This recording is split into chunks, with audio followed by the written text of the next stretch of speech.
Good afternoon and welcome to today's webcast. The topic today is 9 things you need to know about PM Bus point-of-load power. It is sponsored by Texas Instruments. I'm Lou Frenzel with Electronic Design Magazine. Now let me explain how you can participate in today's presentation. First of all, if you have any technical difficulties with today's session, simply hit the F5 key to refresh your webcast console. If you need assistance solving common issues, please click on the yellow help icon below the slides. To maximize the slide presentation window, press the small green button at the top right corner of the slide window. We also welcome your questions during today's event. Just type your question into the question window on the side of the screen and then hit the submit button. We will answer as many of these questions as we can during the Q&A session that will follow the main presentation. Feel free to send in your questions at any time. Also be aware that today's session is being recorded and will be available on the Electronic Design website within the next week. You will be notified by email when the archive is available. You may also download a PDF copy of the slides by clicking the green folder icon in the toolbar beneath the slides. Now let me introduce today's speaker. George Lackas is a product marketing manager of high power solutions at Texas Instruments. He has been in the power management IC and power supply industry for 23 years, having held positions as application engineer, test engineer, product line manager, and marketing manager. He has been with TI for 9 years. George's hobbies include weightlifting, swimming, music, cars, and gardening. Now let me turn things over to our presenter. George, the floor is yours. Hello, my name is George Lackas, and I'm a marketing manager in the Power Management Business Unit at Texas Instruments. Today, I would like to talk to you about 9 things you should know about the PM Bus communication interface. So what is PM Bus? PM Bus is an I2C-based communication standard for power supply management. It is owned and regulated by the System Management Interface Forum, and membership is open to all participants.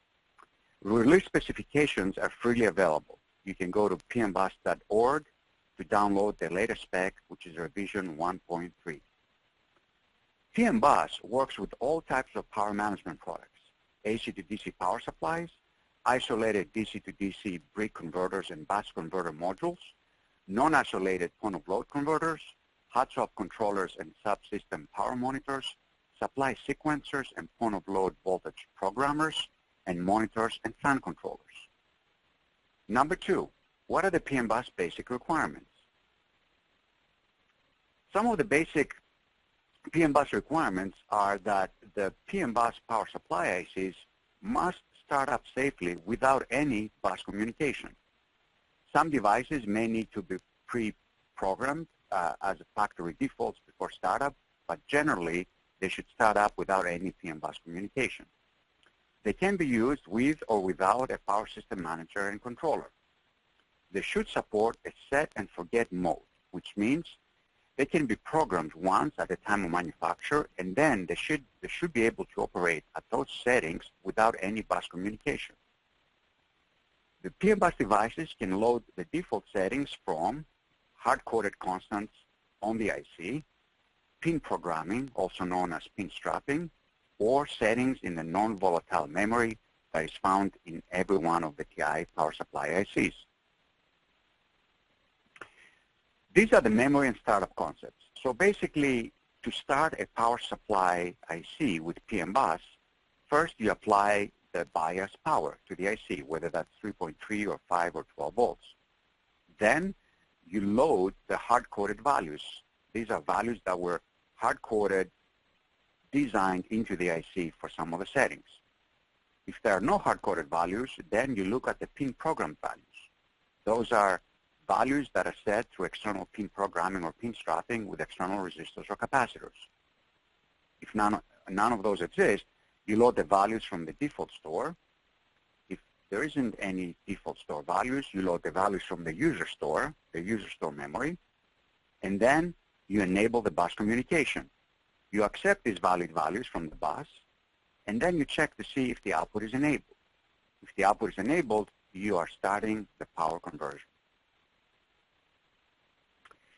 In PM Bus, there are many ways to configure how you turn a power supply on or off. There's tremendous flexibility. You can set the on-off control to always on, which means that the device will provide output power anytime input power is present. Another option is to respond to the control pin, which is the PM Bus version of enable, but ignore the operation command. Another option is to respond to the operation command, but ignore the control pin. Finally, you get the option to respond to both control pin and operation command. Keep in mind, an off from either turns the output off, but both must be on to enable the output. There are many configuration commands in PM Bus. You can configure and set the maximum output voltage. Perhaps you want to set that at a setting above which, if the output voltage exceeded that setting, the CPU might be damaged. You could margin the output voltage high or low independently at very fine resolution. You can scale the external resistor divider network to scale the output voltage accordingly. You can program the maximum duty cycle, switching frequency, turn on and off levels of the input voltage, also known as UVLO, under voltage lockout. You can set both the warnings and the faults of input-output parameters as well as temperature, internal and external. You can set the current scaling for the external current sense resistors that you might be using. You also can offset any measurement of measurement errors of the output voltage by measuring the offset and calibrating it via PM Bus. And you can do the same for any errors in the output current measurement by calibrating the current, output current gain and offset as well. There are several other commands in PM Bus. There are operational functions that enable you to program the devices and sequence them accordingly. Sequencing is time-driven, so individual devices can support the time-driven sequencing with no external support. But they're also event-driven, which means they require a power system manager to close the loop and sequence these power supply ICs, the voltage regulators. Other operational functions include tracking, so tracking an external reference voltage and starting up according to what that external voltage is doing, and interleaving, which applies to dual output or multi-phase controllers that also can be interleaved to reduce the input ripple current and output ripple voltage as well. There is manufacturer data commands that enable the user, the customer, to store the part number, PM Bus revision, the ratings info, user data, perhaps the project revision, the project phase and date, the firmware load version, as well as many other manufacturer-specific commands. Finally, there's data security commands. There's a command called PEC, which stands for Packet Error Checking, that can help validate whether the data that was just written using a PM Bus command, for example, you can use the PM Bus vout command to write a new output voltage value into the regulator, and then you can follow up with the PEC command to make sure that you wrote the correct value into that register. There's a write protect command that prevents unwanted writes to the part, and there's also password protection. Number 3, what are the PM Bus connections and protocol? In the block diagram here, you see the PM Bus connections. Please note that any PM Bus device is a slave. It works with a master. In this case, it could be an FPGA, a CPU, an ASIC, a DSP, a board management controller, that, or a microcontroller that can be designated as a master, which you see here on the left, the system manager. So the PM Bus devices are slaves that have to be told by the master what to do. The PM Bus connections are shown here. There's the data and clock. Okay, and these are bidirectional, and they are the same as I2C data and clock. There's the control, which is the PM Bus version of enable, and that can be active high or low. And there's the SMB alert, which is an output flag from the slave to the master and can be used to act as an interrupt and activate the alert protocol. For example, if there's a warning or a fault, the PM bus device, the voltage regulator, hot swap IC, multi-phase controller, we will assert this SMB alert flag back to the master to tell it that there's something wrong, and in case of a fault, it does issue an interrupt. There's also the address. The address uses one or more pins of the IC to set the device address on the bus. You want to make sure you set the correct device address for the voltage regulator that you want to address and write into or read from. And finally, there's a WP, write protect pin, to protect stored data. The PM bus protocol and the data transport is based on SM bus version 3.0, and the latest PM bus spec, as I mentioned, is revision 1.3. It uses standard command codes tailored to power supply applications. The command names are very straightforward and really are very descriptive of what you're about to execute, what command you're about to execute. For example, if you want to change the output voltage, there's a command called vout command. If you want to change the reference voltage of the IC, there's a manufacturer-specific command called vref trim. If you want to read the current, it's IOUT, read IOUT. So they're very self-explanatory. It allows 400 kilohertz, 1 megahertz clock. Revision 1.2 uses a 400 kilohertz clock, and revision 1.3 uses 1 megahertz clock for reduced latency. And it also added, the revision 1.3 added group command, extended command, zone read, and write protocol. It is a very robust industry standard protocol. It uses alert-based monitoring, and it supports, as I mentioned, packet error checking. There is platform convergence with PM bus. It is compatible with mono-load controllers. You can use Intel CPU vCore controllers that have PM bus also, so it's compatible with those. It's compatible with TI DSP voltage regulators and AMD and other processor vendor voltage regulators as well. And as I mentioned, can be used for power ICs that address many topologies and power conversion topologies, not just non-isolated, but isolated and hot plug and system protection. This is the typical PM bus write and read word. So it's from left to right. Of course, first you have to address the correct power IC on your board, because you might have several of those. Then you're going to issue the command, what command you want to execute into the register of that IC, and then you transmit the value of that command, the data, first with a low byte and then with a high byte, word. So like I2C, PM bus is a variable length packet of 8-bit data bytes, each with their own receiver acknowledged, wrapped between a start and a stop bit. The first byte is always a 7-bit slave address, followed by a 0 write bit, sometimes called the even address, that identifies the intended receiver of the packet. The second byte, as I mentioned, is the 8-bit command byte, identifying the PM bus command. And after that command byte, we send the data, as I mentioned. Number 4, what parameters can you monitor with PM bus? You can monitor many parameters via PM bus for perhaps preventative diagnostics. For example, you could set the warning levels, which are the orange lines that you see here around each parameter that you want to monitor, like output voltage, output current, and temperature. And you can choose to set them close to your continuous or actually close to your peak currents that you expect. And if these warning thresholds get triggered and they trigger a warning alert, that perhaps might indicate an issue with the power supply, and that's one way of using these thresholds, warning thresholds, for preventative diagnostics. You can monitor input voltage, input current, output voltage, and output current. Also, some of our latest PM bus ICs, like the TPS 53647 4-phase PM bus controller, also monitors input power and output power. You can also monitor hold-up capacitor voltage, temperature, up to 3 sensors, fan speed, up to 2 fans, duty cycle, and switching frequency.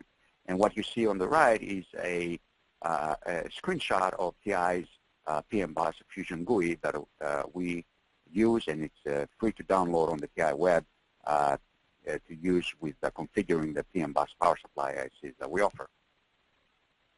Fault management information is extensive, and they are, as I mentioned, input, output, and other faults.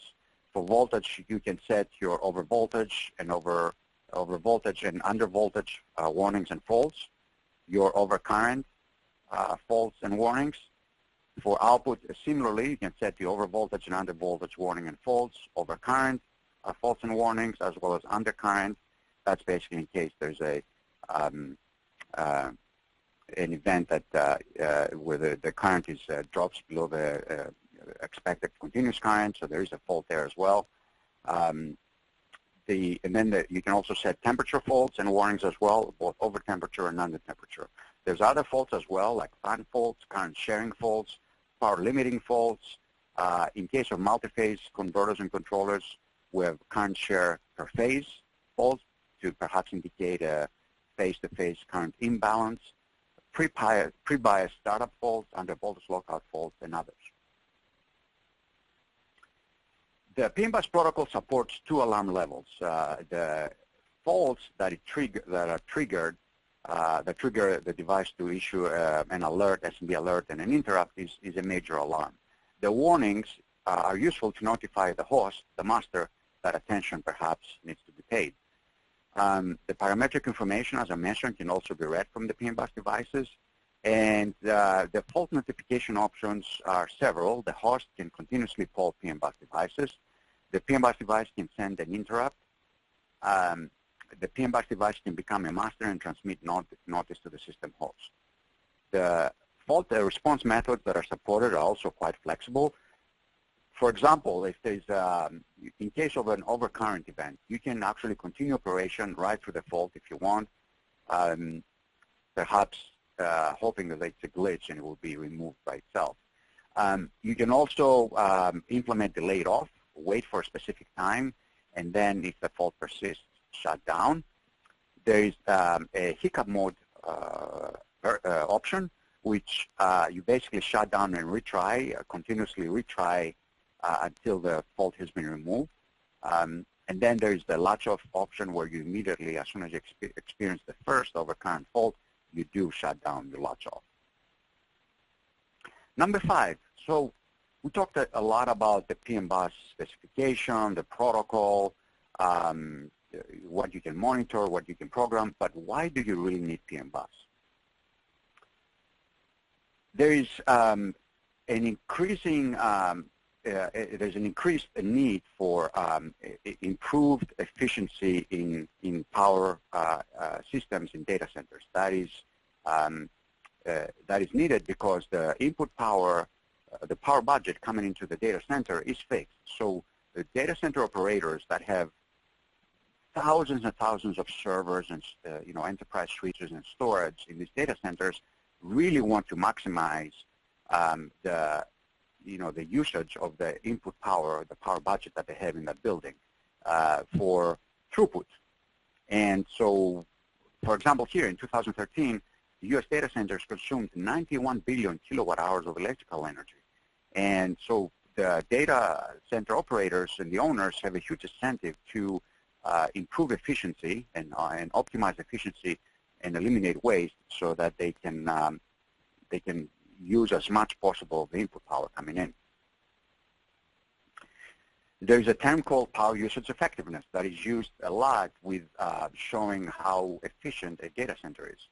Power usage effectiveness, also known as PUE, is a measure of how efficiently a computer data center uses energy, specifically how much energy is used by the computing equipment in contrast to other equipment in the data center, such as cooling, heating, or other overhead. And PUE is the ratio of total amount of energy used by the computer data center facility to the energy delivered to the computing equipment. The ideal PUE is, of course, a 1. And so a lot of companies are trying to get to that number.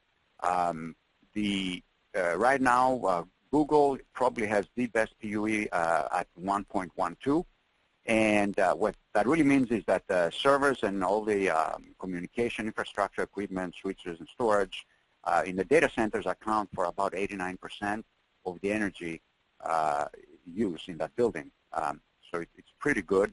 And so it's critical that these data center owners optimize the efficiency in this hardware to be able to get to a PUE of 1.0. And IT efficiency starts at the CPU, ASIC, FPGA level. What you see on the left is an enterprise Ethernet switch. You can see the heatsinks, of course, and under the heatsinks are all the ASICs, high current ASICs, FPGAs, CPUs that are on this Ethernet switch. And you know, a data center uses probably thousands of these, and they all need power, and that power is not really trivial. I mean, today's processors and ASICs and FPGAs need higher currents, faster low transients, and demand much tighter tolerances than before. I mean, now we're seeing, you know, core rail voltage of 1 volt at 35 amperes, continuous current, and that comes with a total tolerance of plus minus 3%, which includes the voltage regulator set point accuracy or tolerance, the DC regulation, the ripple, peak-to-peak ripple, and the AC regulation or the low transient tolerance as well. So this is a tough target. And a lot of this hardware, the switches and the servers and storage boards in the data centers have multiple power domains that require complex sequencing to be able to provide optimal efficiency. And a lot of this, power system optimization and efficiency optimization in data centers and other equipment is achieved through what we call active power management. And active power management can be implemented very easily through PMBus, and it enables less power usage and much, much better and more flexible power control. PMBus can provide adaptive voltage scaling. It can change the voltage of a CPU, ASIC, FPGA on the fly if needed to reduce power. And so obviously, if it goes to a lower output voltage, the total power, being proportional to current and voltage is also lower. So that is very helpful for efficiency optimization. It's very it's ideal for multiple rail control because it enables flexible and quite complete power supply sequencing. It enables power supply monitoring. As we mentioned, you can monitor input and output parameters, voltage, current, temperature, and power, fan speed, and that is very useful for reliability enhancement, as well as we talked about for preventative diagnostics and to really optimize your power system. Perhaps the information that you monitor back enables you to use a smaller inductor for some of the voltage regulators and save cost and area. And then, of course, it can provide temperature information for load balancing and improve reliability. And what you see on the right is 3 of our PMBus voltage regulators that are actually being sequenced through PMBus. So this is basically your what we call sequential power sequencing, where one voltage regulator starts first, then the other, and then the third. PMBus provides many benefits in other applications. It can be used for data collection. We have customers that collect data in the hopes that later analysis will help them make better decisions when they design the power supply. Perhaps, like I said, choose a different inductor, different FETs, lay out some of the components a little differently. It can be used for live performance monitoring. We have some customers that actually have built a dashboard and do real-time monitoring of their systems in the field for enhanced diagnostics and optimization, almost like a traffic control central station. We also have customers that use our PMBus power solutions for telemetry in initial builds and possibly during in-circuit tests to help refine unknown power supply parameters like current levels and board temperatures during the board test and qualification, but they actually choose not to use them in live systems. They don't really do any live monitoring or remotely change any of the parameters for PMBus. And last but not least, we have customers that are asking for failure analysis through PMBus. This is typically is asking for black box or status saving or NVM logging. And customers are asking for telemetry data at the time of the fault to be available after the failure to analyze the failure, to determine the cause, and perhaps help them develop better failure prediction modes. We have some of our PMBus sequences that offer this capability, the latest one being our UCD 90240 24L PMBus sequencer with true black box recording. Number 6, so what does PMBus telemetry do? So at this point, I would actually like to switch to an active demo I have of our TPS 536 or 7 4-phase PMBus controller. So this is actually the GUI that I'm running here. Right now, everything is off. The power supply is off. So what I'd like to do is turn it on for you. And so right now, I turned the power supply on. And this is a real-time monitoring. You can see actually the timestamp. What that means here is, for example, 58. That means I've turned on my power supply. I've already have turned on my power supply for 58 minutes. So it's a real-time monitoring of the values. So what you see here, I'm able to, this particular device is, has complete monitoring of both input and output parameters. So you can monitor your input voltage as well as your input power, which is pretty cool. Your output voltage and your output power, your output current, and the external temperature. Now, this is a 4-phase controller with designs based on it that will do, very high current designs, 160 amp designs, for example, 40 amps per phase. So I have the load that I have here is actually quite low. It's only maybe 15 amps. Just basically, I want to give you an example here of how you would monitor the current. You can change all these thresholds. So actually, if you want to bring the current limit down, all you would do is this. And then if you want to bring the warning down, what you would do is this, and you would write them, and you can see them change. So you can do that with every parameter that you're monitoring. On this particular monitor screen of the Fusion GUI, you will see the PMBus readings. So these are the readings as they change real time.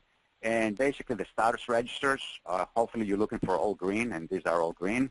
Here you can actually change the on-off configuration. You can only have the enable be your control signal. In this particular case, I have both control, the enable, and the operation command. And they both have to be active. They both have to be on for the power supply to be on, as I mentioned. And so this is what you see here. This is how you address the regulator, as I mentioned. If I had more than one PMBus voltage regulators on a board that I would like to configure, if I clicked on that, it would be a drop-down menu of all the regulators, and then I would select the correct address to program or read from the regulator that I would want. You can hide some of these values here if you want, or you can bring them back in. I'm also measuring here the input current, you will see. So I just clicked on the input current as well. So this device can give you that capability of extensive input and output parameter monitoring. If you want to change anything, you go here. This is generally is the configure screen is where you go to start programming a device. The general tab is the tab that has a limited selection, basically to get you going.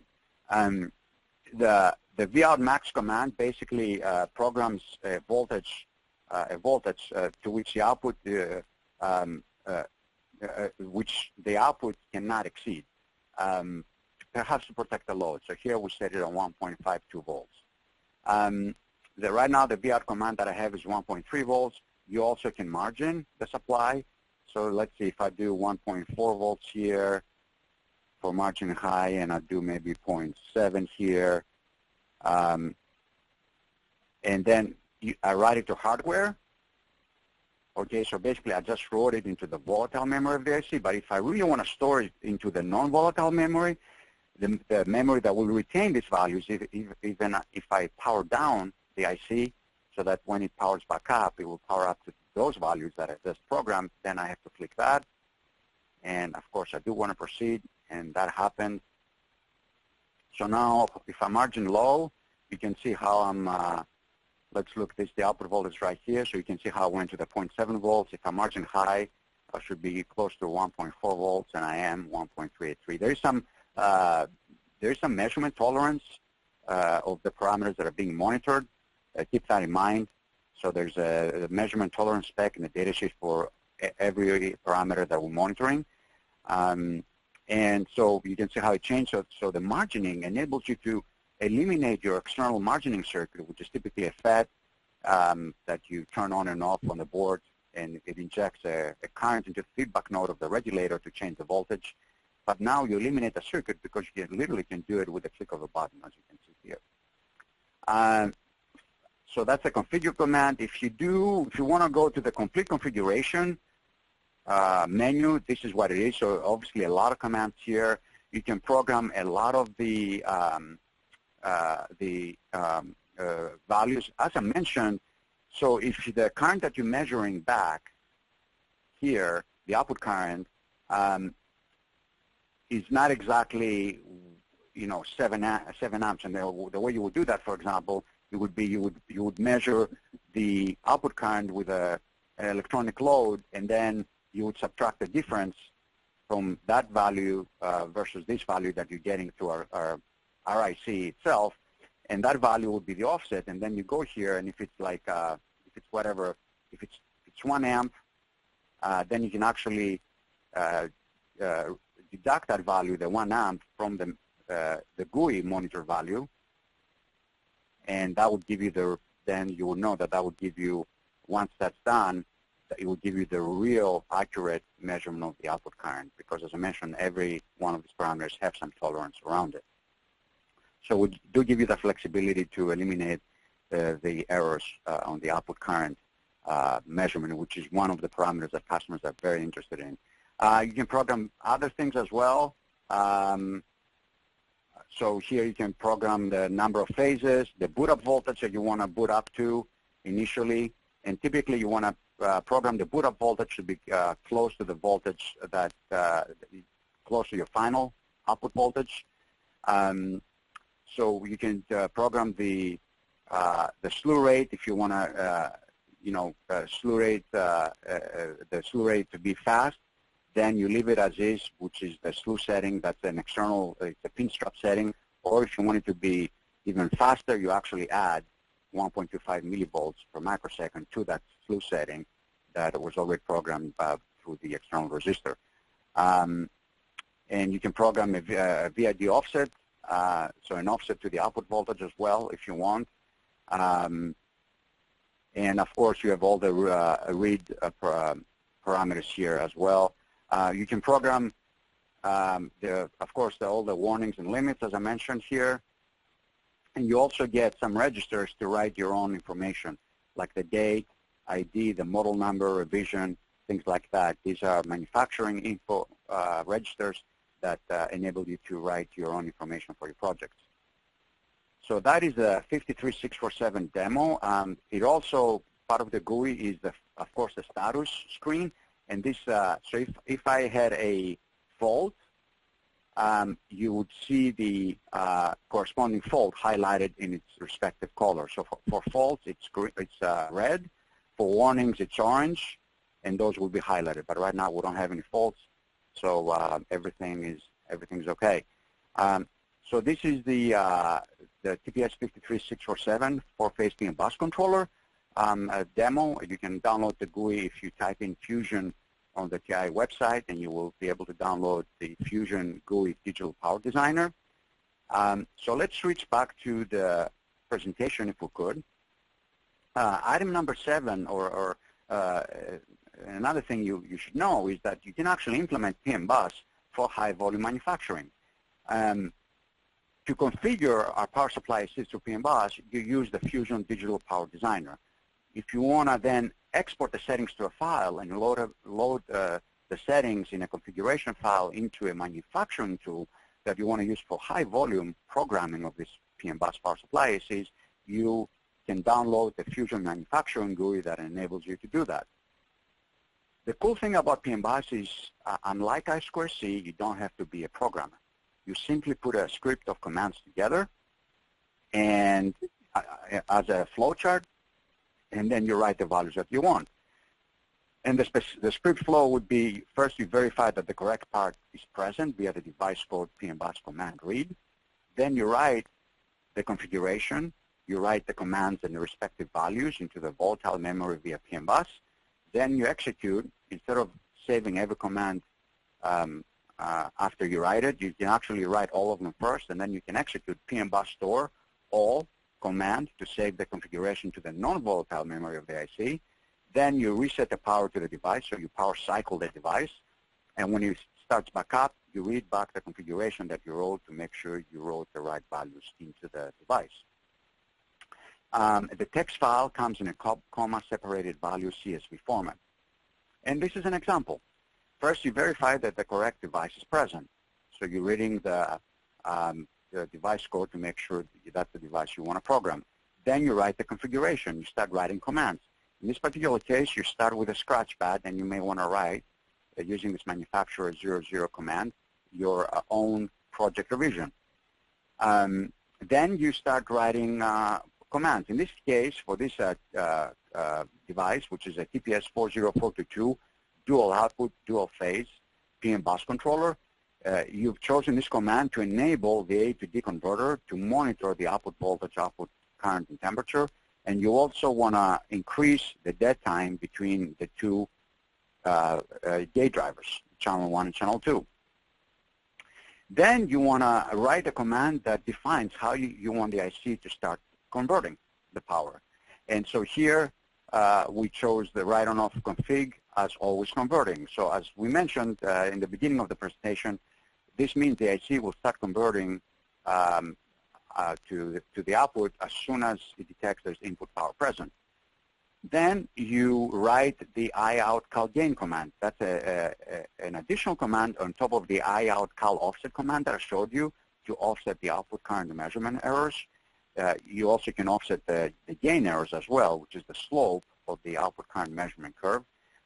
So here, this means that you already know that this is the gain that you want to set it to get the next time around when the IC starts back up, a very accurate output current measurement out of the IC. And then you store the configuration to the data non-volatile memory by executing, as we mentioned, the store user all command. And then you reset the device, reset the power to the device, and then you validate the configuration. So instead of writing, as you see here on the left, it's write, all write word, write byte. Here it's actually the opposite, it's read word or read byte. So to make sure that the values that you wrote are correct, and then you end the script. So it's very easy to program. You put together commands on top of each other in a flow chart. You don't have to write anything into it.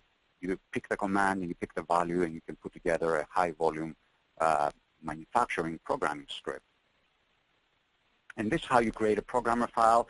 You can go to the Fusion Digital Power Designer, you export, and that exports the PM Bus programmer script. And you can either use the Fusion command line tools that we have online as well, or third-party programmers to program the device. For example, we know Avnet Logistics, Arrow Electronics do provide programming services as well. So one thing that customers really like doing via PM Bus is changing the output voltage, and that's called, again, adaptive voltage scaling. And why do you need adaptive voltage scaling? You need it to really, again, optimize the power supply efficiency. It's very important, and for point load converters, since there's so many of them in a lot of cloud infrastructure equipment and other equipment as well, industrial equipment such as smart grid control boards and programmable logic controllers and software-defined radio and factory automation PCs. So it's important to be able to change the voltage of some of these ASICs and FPGAs to really optimize the power dissipation. And there are several types of AVS, and this is an example of one of our own TI DSPs. We have both static and dynamic AVS. Static AVS optimizes for process variation and component tolerances. And there's two classes. There's class 0, where you tune the output voltage on a per board basis at in-circuit test or first power on. So one time one time only and you're done. And you tune out some of the offsets that you see. Class 1 is where you actually tune the output voltage every time you power on the board to account for aging effects. And the static AVS allows the designers to trim out external component tolerances like the resistor divider tolerances of the two resistors top and bottom at the feedback pin, etc. To go one step further, you can implement dynamic adaptive voltage scaling that now optimizes for actual traffic, frequency scaling, and temperature. There's class 2 where software or firmware periodically adjusts the output voltage on the fly as the board is running, executing commands and algorithms based on sensed system conditions. Class 3 is the more advanced where the DSP itself actually has hardware monitors that monitor its own voltage, current, and temperature and tells the voltage regulator that is external to it and is applying its core power or its I/O power to adjust its output voltage on the fly. The good news is PMBus supports all 4 types of AVS. One way to do AVS is through trim and margin. So we have several parts that use the PMBus commands to do that. You can see here both controllers, which are the top 2, 4042 and 45, and some buck converters. And this is the equation. Basically, to change the output voltage, it's VRF times 1 plus R top over R bottom, which are the 2 resistors of the resistor divider tied to the feedback pin of the voltage regulator. If you don't want any margin and you just want to change the output voltage, you use the VRF trim command. Now, keep in mind, the VRF trim command is relative to the reference voltage. So if you want to really see the output change, you want to take into account the resistor divider. And what that means is if I use, for example, this one, if I set the VRF trim command to 0.002, okay, so that's 20 millivolts, what really you're doing is you're changing the output voltage by 1 volt, which is the existing output voltage before the output voltage change, plus 0.033 volts from the VRF trim, because you have to divide 0.002 by 0.6 volts, which is the IC reference. Now, the good news is you can actually add or extend the output voltage range by adding the VRF margin high and VRF margin low commands if you want, and that actually extends the output voltage adjustment range of these regulators. But again, these are relative to the IC reference voltage. So for example here, if you have 1 volt output and you want a margin, let's say 0.051 volts, so that's 51 millivolts, again, you actually have to divide that voltage by the 0.6 volts reference of the IC and multiply it by 1 volt, and really you will see a 0.085 volt change in Vout output voltage. And this is actually what you would see if you had an oscilloscope and you were probing the output voltage and as well as the PMBus lines. So here the output voltage is at the top, and basically what we're doing here, these are the PMBus data and clock lines. First, as we mentioned, you're addressing the right regulator that you want to change the output voltage to. Then you're writing the actual PMBus command. Then you're writing the data, the value of that PMBus command. And finally, you're using packet error checking to make sure that the data is valid, is correct, and it hasn't been corrupted. And at that point, you will see a little bit later, basically you will see the output voltage change. Now, why did I say a little bit later? Because there is a latency. We're using for this particular product, which is the TPS 53915 12 amp PMBus converter, we're using a revision 1.2 PMBus that has a 400 kilohertz clock, a 2.5 microsecond period. So if there are 4 packets here of data, which there are, of 9 bits each that we are transmitting, that is 4 times 9 times 2.5 microsecond. So that gives you 90 microsecond latency, which means that from the time you address the regulator to the time you will actually see the output voltage change, it's about 90 microsecond delay. And this is an example of how we're using the margin high command on top of the VRF trim command to change the output voltage even more. So the nominal Vout is right here. It's basically this red bubble. And then we're changing it using the VRF trim command. We're changing it high by 9%. And then on top of that, we're margining the voltage high again by another 12%. And that has extended the output voltage range of the regulator. And similarly, you see again the 4 packets of data here, address, command, data, and the packet error checking. A simpler way to change the output voltage is the standard PM bus Vout command, and we're implementing this in more and more products. The first product to use it is the TPS54 for C25 and B25, 30 amp and 20 amp PM bus buck converters.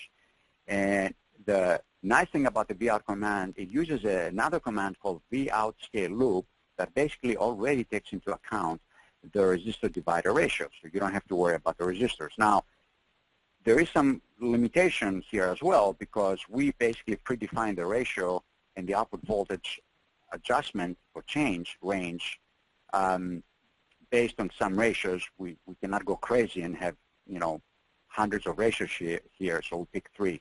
So one ratio is Vout scale is 1, and what that means is you see this equation here, Vout scale equals R bottom divided by R bottom plus R top. So basically that means that if this is 1, you can change the output voltage between 0.5 and 1.5 volts. Okay? And so in this particular case, that means that in order to have this 1, your R top has to be basically 0, so that becomes a 1. The other setting that we have given in this product is 0.5. So here that the 0.5 resistor divider ratio setting gives you the ability to change the output voltage from 1 volt to 3 volts, and then the 0.25 gives you the ability to change the output voltage from 2 to 6 volts. If you want a range that's outside these values here, so if you want, for example, 1.4 to 2.5 volts, then you still have to change the resistor divider values yourself. But at least we give you the flexibility to not have to do that if these ranges are okay with you. And typically they are, because for ASIC and FPGA and processor core rails, nowadays they're in this range anyway, 0.5 to 1.5 volts. Another way to do AVS is through PWMing the feedback pin, and that changes the output voltage. And actually you can do that with our PM bus sequencers like the UCD90240, because it has PWMs in it. And so what we're doing here through an injection resistor, we're injecting a current through with a PWM into the feedback node, and that of course changes the output voltage. As you will see here, output voltage is the Vref times 1 plus R top divided by R bottom minus injection current times R top, and that gives you the new Vout as well. And you would see a change. So here we're actually PWMing up, injection current goes up, and of course the output voltage will go down. All right, so number 9, what are some PM bus usage examples? Well, you can use PM bus in the lab to simply customize your power supply before you really, start qualification. And the good thing about it is it eliminates a lot of external components, a lot of work.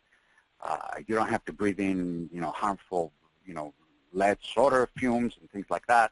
And it just makes things very easy. You can literally customize your power supply in less than a minute.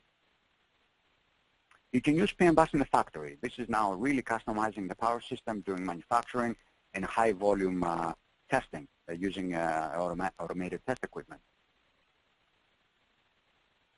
And you can also use PM bus in a system for real-time monitoring, having a dashboard, as I mentioned, optimization and fault management. As I mentioned, we do have customers that actually are monitoring their systems out in the field remotely through a system manager and a remote host, and it comes back to, like I said, the central station, and they give them the ability to then use that remote host and the PM bus on the boards that are remote and actually change parameters and settings if they want. At TI, we have the complete PM bus DC to DC conversion. So this is a demo that we did a couple of years ago at the annual Power Electronics Conference that shows a 48 volt to low voltage system. So we have 48 volt PM bus hot swap controllers that monitor the input current and voltage, and then we have 48 volt to 12 volt isolated bus converters here using the UCD3138 PM bus controller. So this takes 48 volts and steps it down through a transformer to 12 volts, and then we have the mono-load PM bus solutions. In this particular case, our dual output PM bus controller that provides, in this case, for example, the FPGA core rail as well as the transceiver rail for the FPGA. And this is the actual demo that you see here, the PM bus, 48-volt PM bus hot swap board, the 48-volt to 12-volt isolated bus converter, and then the 12-volt to 1.2 or 1.x low voltage point of load PM bus converter. And this was the end of my presentation. I hope you found this useful. For more information, please go to the TI website and just type in digital power, and you'll be directed to our digital power landing page that has all of our PM bus solutions, or type in PM bus on the main menu, and you will be redirected to our PM bus solutions that we have. Thank you very much for your time.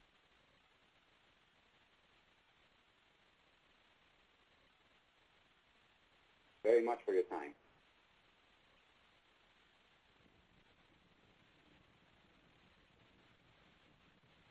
Well, I see a few of you have already submitted questions. If you'd still like to submit a question, type your question into the question window on the side of the screen and hit the submit button. While we are answering your questions, we'd like to ask you to complete the feedback form, which can be accessed by clicking on the red icon on the widget bar. Now let's take a look at some of these questions. First question is there tolerance around the PM bus, voltage regulator, voltage, current, and temperature monitoring? Yeah, so thank you for the question. Yes, there is a tolerance, like with most electrical specs. It depends on the product. For some of our 30-amp PM bus buck converters with integrated MOSFETs, if you look at the datasheet, the output voltage measurement accuracy over the temperature range, the complete temperature range, is plus minus 2%. The output current readout measurement accuracy is broken down into two output current segments or test conditions. For 20 amps and higher over the industrial temperature range, it's plus minus 15%. That's your read I out command that you're reading. For 20 amps to 3 amps over the complete industrial temperature range, it's plus minus 3 amperes. Next question is, how can I trim out the output current measurement error? Yes, good question. Because there's a tolerance associated with the readout that you get back from our PM bus voltage regulators or hot swap ICs, the PM bus specification actually thought of that and includes two additional commands. One is the I-out cal offset. Cal stands for calibration, and the other one is the I-out cal gain. And basically, what you're doing, for example, with the I-out cal offset, you use it to compensate for offset errors in the read I-out results, and also in the I-out over current fault limit and I-out over current warning limit thresholds, which are also programmable via PM bus. The units that you can offset when you use that command, the I-out cal offset command, is in amperes. The default setting is, of course, 0. The resolution is depends on the product. For some of our buck converters, it's around 62 milliamps per step that you can select, and the range is roughly plus minus 4 amperes.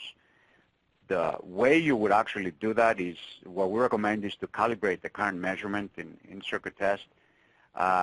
What you would do is you would force a known load to the output and then use the I-out cal offset to adjust the read I-out until you match the known load value. So, for example, if you're looking to measure 20 amperes with a PM bus voltage regulator as accurately as you possibly can, you would force 20 amps load current with a resistor or DC load, use the read I-out command, and you might get 22 amps. So then what you would do is you would go into our Fusion GUI, you would go to the I-out cal offset command, and you would type in -2, which is -2 amperes, so that you eliminate that 2 ampere error that you're getting. And so once you do that, the real output current you would get when you would use the read I-out command next time, it would be 20 amps. Keep in mind the current sense error has two components, okay, gain and offset. So gain is a multiplicative factor, so it's like output current times whatever, 0.98. which means that the gain might be 2% low in this case. Offset is an additive factor. It's read I out basically equals the output current I out plus some number of amperes. As the name implies, obviously I out cal offset adjusts the offset, so you can, if you were to draw an XY graph, the read I out number or the measurement would be on the y-axis, the I out would be on the x-axis, and you obviously want both to be the same line. The gain error would be a slope. It would be sloping either over the actual I out measurement, the I out value, or below the I out value. The offset error would be basically an offset with the same slope, but over or below the actual I out line. So you want to basically adjust both, and we have products that offer both the I out cal gain and I out cal offset command. Next question. Does the TI Fusion GUI work with all TI PM bus ICs like voltage regulators and hot swap ICs? Yes, it does. The Fusion GUI is all-inclusive of all of our PM bus products, from hot swap ICs to sequencers to voltage regulators, whether those are buck converters, buck controllers, or multi-phase controllers. And it's downloadable for free from the TI web. Just type in Fusion, and you will get the Fusion Digital Power Designer to download. And then if you want, you can export that into a manufacturing script using the Fusion manufacturing tool that's also available for free on the web. Well, that concludes today's presentation. On behalf of Electronic Design, I'd like to thank you all for joining the webcast today. And thanks to Texas Instruments for sponsoring this event. Hope you all have a productive remainder of the day. Thank you, everyone. Thank you.